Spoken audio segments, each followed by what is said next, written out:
baya noma kuma ba ma bara, sannan kuma zai iya zuwa gaba ɗayan mai mana ɗinki, kuma yana siyo kayan gwanjo ya tara, in ya ga mutum na da ƙoƙari ya ɗauka ya bashi.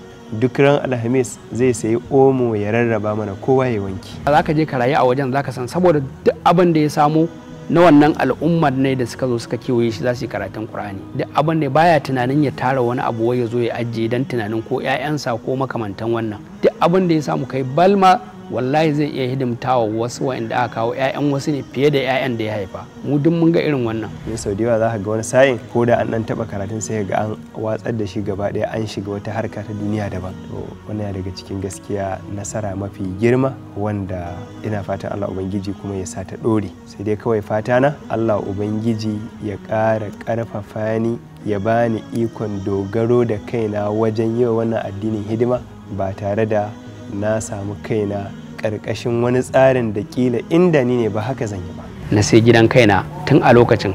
To har yanzu albarkacin kaga duk karatuttukan da na yi kenan gaba ɗaya rayuwa ta kaga a cikin Qur'anin take kenan. Albarkacin sa nake ci. Saboda haka duk wanda ya rike shi kuma ba ma ni ba, duk wanda ya rike Alƙur'ani sai ya ci albarkacin sa.